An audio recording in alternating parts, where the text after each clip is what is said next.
Hello everyone, तो स्वागत है आपका अपने भाई के यूट्यूब चैनल मोटा भाई अकाउंट्स पे। कैसे हो लाडलो, पढ़ाई हो रही है, सब ठीक ठाक, मौज मस्ती। चलिए, आज हम शुरू करेंगे हमारी क्लास को, जो हमने लास्ट टाइम छोड़ा था कंज्यूमर इक्विलिब्रियम की क्लास को कंटिन्यू करेंगे।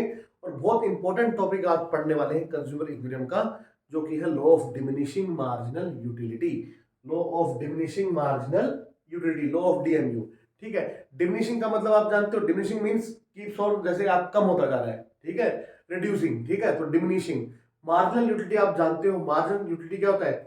हर एडिशनल यूनिट से जो हमें सेटिस्फेक्शन मिलता है, जो भी हम कंजप्शन कर रहे हैं, तो जो हर एडिशनल यूनिट से जो हमें सेटिस्फेक्शन मिल रहा है, मतलब आपने एक यूनिट कंज्यूम की, फिर दूसरी कंज्यूम की, तो जो आपको दूसरी से सेटिस्फेक्शन मिला, फिर आपने थर्ड यूनिट कंज्यूम की, जो थर्ड से सेटिस्फेक्शन आपको मिला, फिर फोर्थ यूनिट कंज्यूम, फिर आपको फोर्थ से सेटिस्फेक्शन मिला, ठीक है, फिर आपको फोर्थ से जो सेटिस्फेक्शन मिला, ये क्या होता है? Marginal utility. Basically individual unit से जो आपको मजा मिल रहा है उसको हम एमयू कहते हैं, मार्जिनल यूटिलिटी। तो लो बड़ी सिंपल सी बात कहता है, ये क्या कहता है कि जैसे जैसे आप कंटिन्यूसली एक ही टाइप की गुड्स को कंज्यूम करते जाते हो, तो जो हर एडिशनल यूनिट है उससे जो आपको मजा मिलने वाला है, जो उससे आपको जो मार्जिनल यूटिलिटी मिलने वाली है, वो गिरती जाएगी। सिंपल सी बात, समझ में आ गई बात?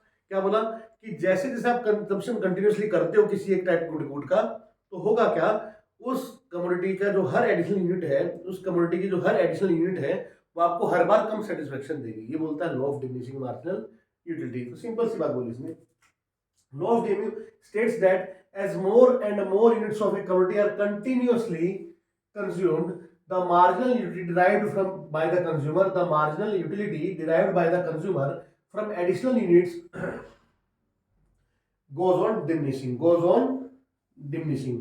जो भी हर एडिशनल यूनिट से आपको सेटिस्फेक्शन मिलेगा वो गिरता जाएगा। सर इतनी सी बात लो ने बोली है, तो ये लो है, एक धारणा है, ठीक है। इसको अप्लाई करने के लिए हमें कुछ अजम्पशन लेनी पड़ेगी। देखिए सिंपल सी बात है, ये ऐसे अप्लाई नहीं होगा कि आप कि सर ठीक है अप्लाई हो रहा है, तो हमें कुछ अजम्पशन मांगनी पड़ेगी। उसके बाद ये लो जो दिखे आप देखेंगे प्रैक्टिकली अप्लाई होता है।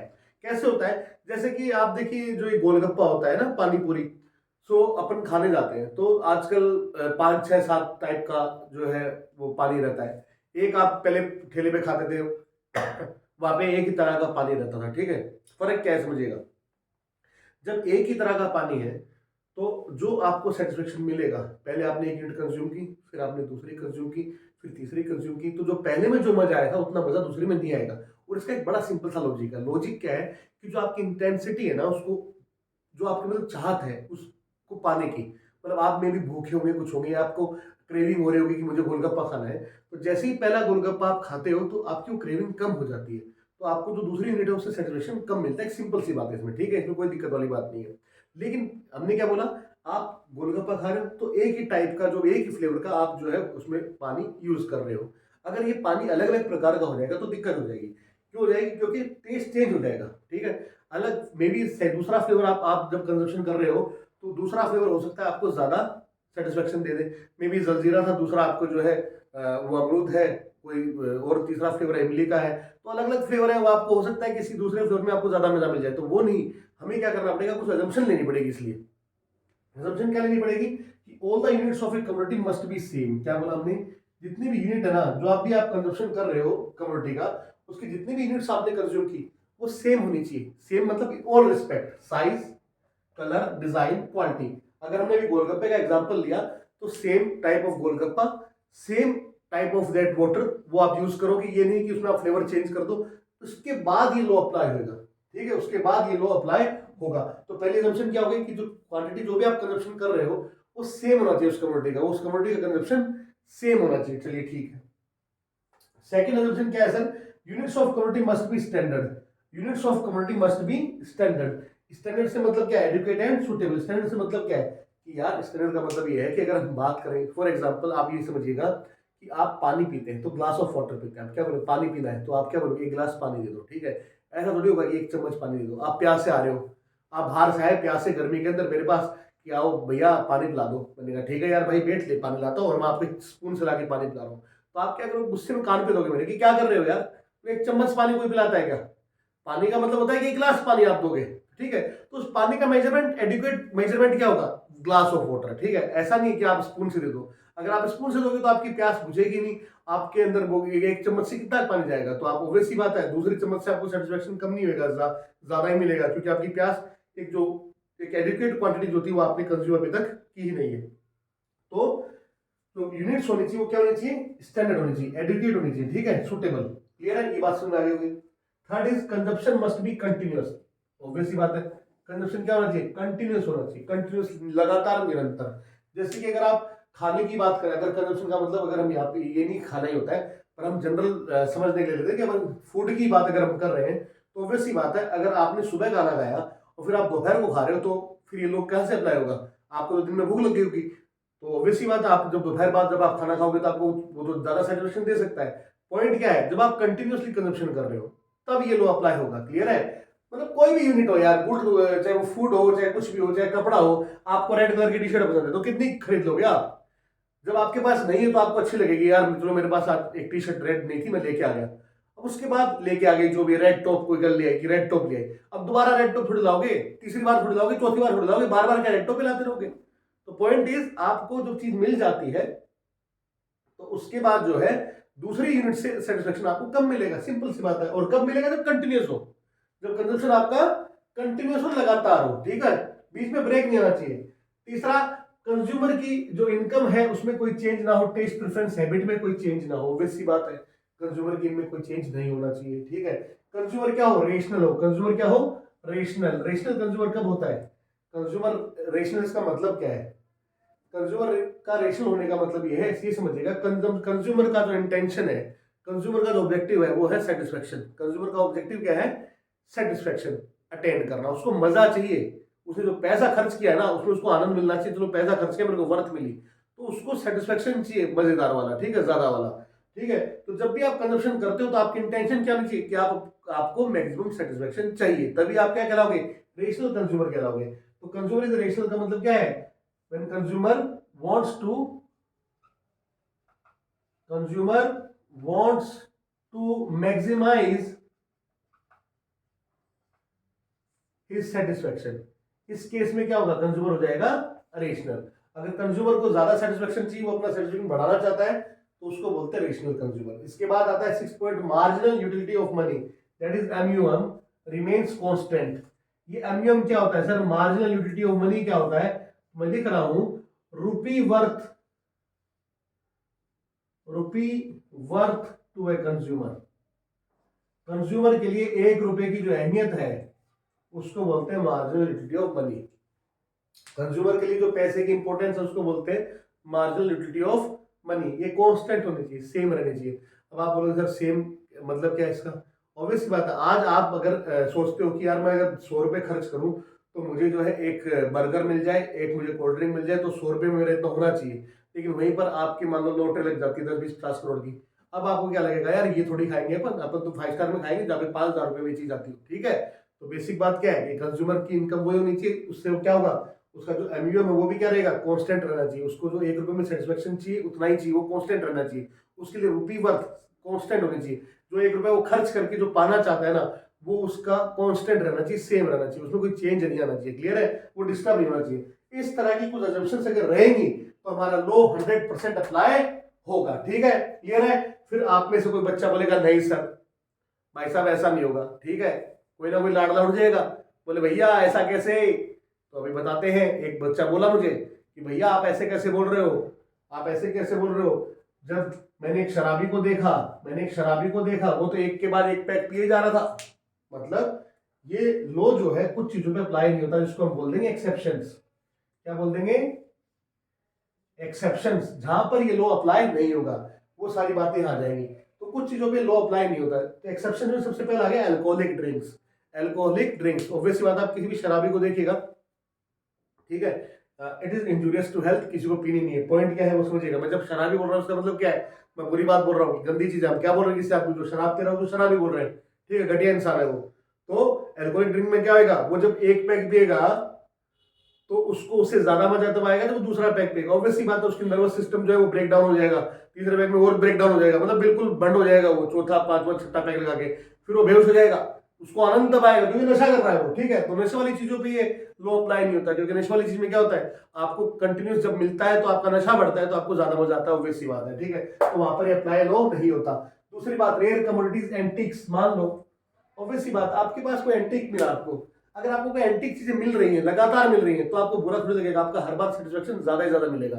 ठीक है, आपको आज कोई एक मूर्ति मिल गई, फिर आपको दूसरी नटराज की मूर्ति मिल गई, फिर आपको एक और मूर्ति मिल गई जमीन से निकले जा रही है, कहीं ना कहीं से 500 साल, 1000 साल, 2000, 5000 साल पुरानी चीजें, एंटीक आइटम्स आपको मिले जा रहे हैं, तो वैसी बात है, आपका सेटिस्फेक्शन कम नहीं होगा। माइजरमैन, माइजरमैन क्या होता है सर? माइजरमैन वो इंसान होता है जिसको पैसे से बहुत प्यार होता है। माइजरमैन क्या होता है? वो इंसान जिसको पैसे से बहुत प्यार होता है। Who loves money, loves money more than anything, पहली चीज। ठीक है, ये एक क्या बोलते हैं सभ्य भाषा में मैंने बताया आपको। माइजरमैन क्या होगा? Who loves money, पर बेसिकली पॉइंट क्या हिंदी में समझिएगा, जो मैं बोला था कि कंजूस है। क्या है ये? कंजूस। वो इंसान जो पैसा खर्च नहीं करके राजी, वो इंसान जो पैसा खर्च करके खुश नहीं है, इसको खर्च करने में बिलीव नहीं करता है, इसको सिर्फ पैसा चाहिए, तो ऐसे इंसान को जितना भी पैसा मिलेगा इसको आनंद ही आनंद आएगा, इसका आनंद कम नहीं होने वाला। ठीक है।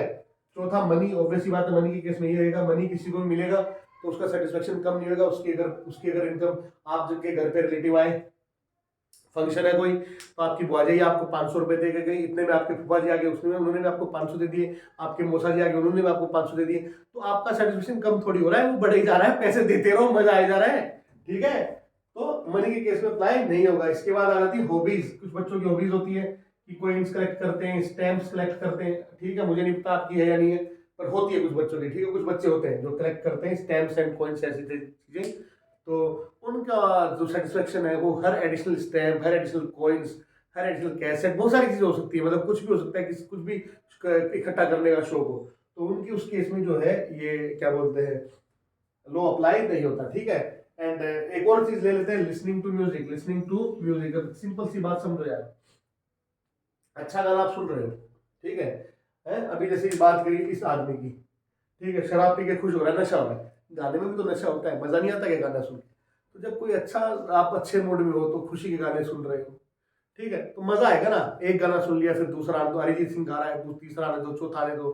ठीक है, आपका ब्रेकअप हो गया, ठीक है, ब्रेकअप होते ही क्या है, अब क्या है, बब्बू मान को सुन लोगे, जगजीत सिंह की गजलें सुन लोगे, और आपको हर गजल अच्छी लगेगी, आपको लगेगा अच्छा सिला दिया तूने मेरे प्यार का, और वो चलता रहेगा आपका। ठीक है, क्यों? क्योंकि आपको गाने सुनने में, म्यूजिक में मजा आएगा।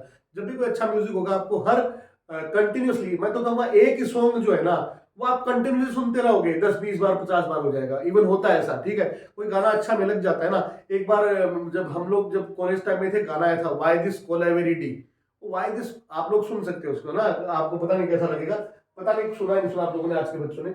Why this Kolaveri Kolaveri D, ऐसा करके गाना चला था, इतना जबरदस्त चला था वो कि आप रेडियो चैनल पे भी हर जगह वही चल रहा होता था। उस पे इवन उसके ऊपर एक इस तरह की रिसर्च आने लगे कि जब ये गाना चलता है गाड़ी में तो एक्सीडेंट नहीं होता, लोग जो है खुश मिजाज, खुशी के मूड से गाना गाड़ी चलाते हैं, वो फ्रस्ट्रेट नहीं होते, गुस्सा नहीं करते, घर से लड़के आए तो वो भूल जाएंगे गाना चल रहा होगा, तो इस तरह का माहौल बन गया था। बहुत अच्छा गाना है, ठीक है, आप लोग सुनना कभी, वाई दिस कोलावेरी डी, सुन लेना उसको। ठीक है, धानुष ने गाया था वो गाना, अच्छा सॉन्ग है। तो उस गाने को इवन मैं भी जो है उस गाने को सुनता रहता था उस दौर में, वो 10 15 20 दिन जब तक वो माहौल चलाना, वो डेली बेसिस पे वो गाना चले जा रहा है गाड़ी में या घर पे या कान में ईयरफोन लगे, गाना फोन में वही चल रहा है, why this Kolaveri Kolaveri D. ठीक है, तो अच्छा म्यूजिक है सर, सुनने में मजा आएगा। ठीक है, जगजीत सिंह की कोई गजल है, जिसको गजल पसंद है वो गजल सुनता रहेगा, उसको मजा आएगा यार, वो थकने वाला नहीं है गजल सुन के। हाँ, हनी सिंह से आप थक सकते हो, बादशाह से थक सकते हो, कान में पर्दे फट जाते हैं, इतना चिल्लाते लोग। ठीक है, लेकिन अच्छा म्यूजिक अगर है, कोई मीठी आवाज में गा रहा है, अच्छा सा गाना, एक लाइट सा म्यूजिक है, तो आपको वैसी बात है, आपका सेटिस्फेक्शन जो है वो कम नहीं होगा, वो ज्यादा ही मिलेगा आपको। ठीक है, तो ये कुछ बातें हो गई लॉ ऑफ ड्यूमी की। एक तो हो गया assumptions जो हमें ध्यान रखनी है, दूसरा एक्सेप्शंस। assumptions जरूरी है लॉ को अप्लाई करने के लिए, अगर ये assumptions नहीं होगी तो लॉ अप्लाई नहीं होगा। इसके बाद इन assumptions के साथ भी, इन assumptions के साथ भी कुछ ऐसी चीजें जहाँ पे लॉ अप्लाई नहीं होता, वो है हमारे एक्सेप्शंस, वो हम डिस्कस यहाँ पे कर चुके हैं। इस ओवरऑल जो हमारा भी डिस्कशन हुआ, इससे हम एक कंक्लूजन ड्रॉ कर सकते हैं, इससे हम एक कंक्लूजन ड्रॉ कर सकते हैं। वो कंक्लूजन क्या है सर? वो कंक्लूजन है कि सर ये जो लॉ है ना, ये यूनिवर्सली एप्लीकेबल है, इस लॉ की यूनिवर्सल एप्लीकेबिलिटी हर इंसान पे ये लॉ अप्लाई होता है। बिल्कुल सही बात है, ये बिल्कुल सत्य है, ये बिल्कुल सत्य है। तो इसका कंक्लूजन यही है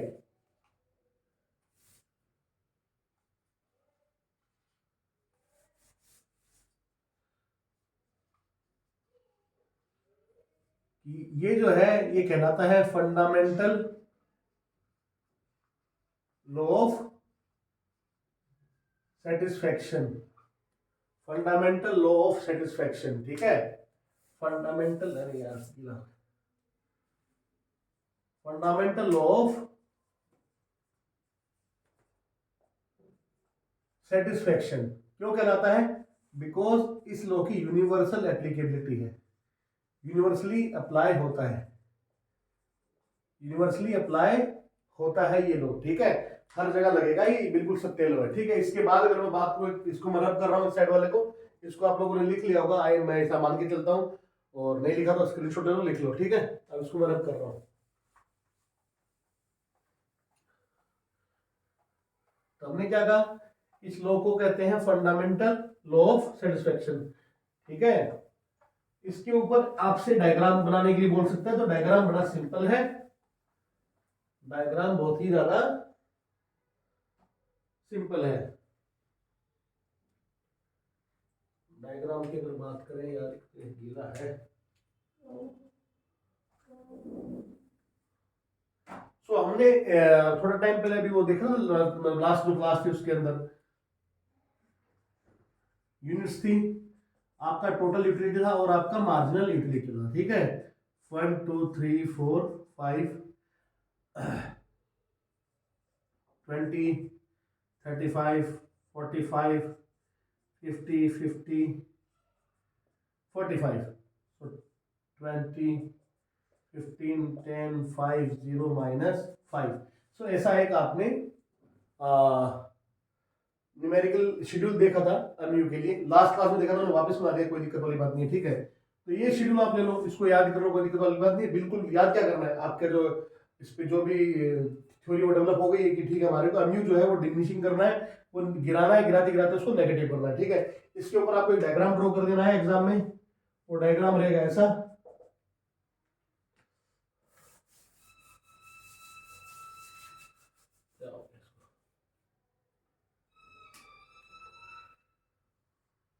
वो डायग्राम रहेगा ऐसा,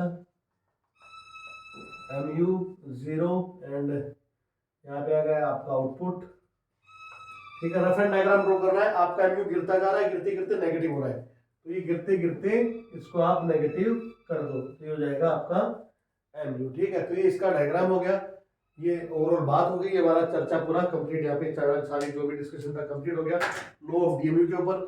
नेक्स्ट क्लास में हम लोग देखेंगे कंज्यूमर इक्विलिब्रियम कैसे फाइंड आउट करता है, कैसे कंज्यूमर का इक्विलिब्रियम अटेंड होता है। टिल देन आई होप आपको समझ में आ गया होगा, तो जब समझ में आ रहा है तो please do like the video, share the video, subscribe our channel and bell icon press करना मत भूलिएगा। And till then take care, bye bye, keep learning, bye बच्चों, टेक केयर, बाय।